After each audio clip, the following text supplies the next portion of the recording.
Samsung recently showed its flagship smartphones, Galaxy S7 and S7 Edge, and we had a chance to try them out. And these days I think you'll be able to buy them in stores all around the world or via web.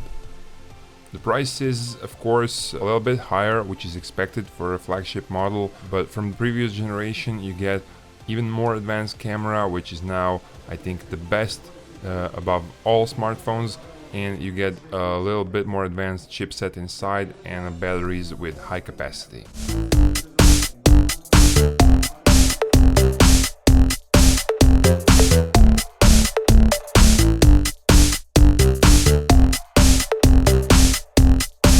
The Galaxy S7 looks pretty similar like the previous S6 model, but actually feels better in hands because the back side is curved even more on the inside. The screen is not fingerprint resistant, so you'll see a lot of fingerprints on it, but still the view is phenomenal. The front side has divided virtual keys and a physical key below the display. Also, the interface is the newest Android 0.6 Marshmallow.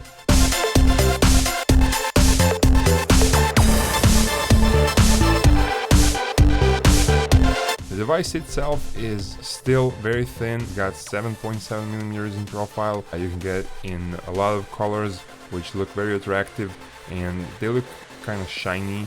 S7 and S7 Edge are waterproof, IP68 certificate, and the biggest upgrade from the previous model is camera.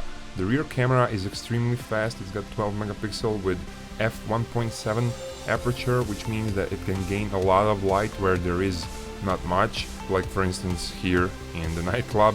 It doesn't have a very big sensor, but it can shoot 4K and it's very fast, so I don't doubt that photos from this device will be always phenomenal. The front camera also features 1.7 aperture. It has 5 megapixel and a very wide angle with 22mm in 35mm format.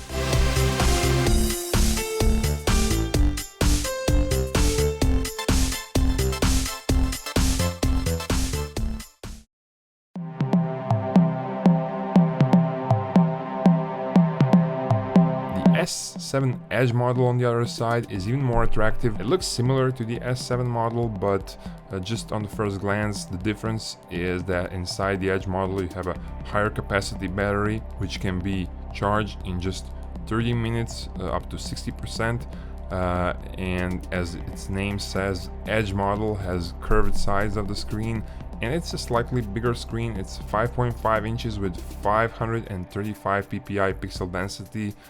It's covered with Gorilla Glass 4, which is even more firm and solid, so you know it's on a very high level. It won't break or scratch. Regarding ergonomics, S7 Edge doesn't have so sharp edges as it was the case with S6 Edge. They're more curved, so it feels better in hands. Also, as with previous models, you get a lot of covers that are available. We tried out this LED view cover that looks very attractive. There even is a physical keyboard for S7 and S7 Edge, and inside you have 4 GB of RAM, powerful quad-core processor, 2.6 GHz, and cameras are the same as on S7 model, which means they're very good, top of the range.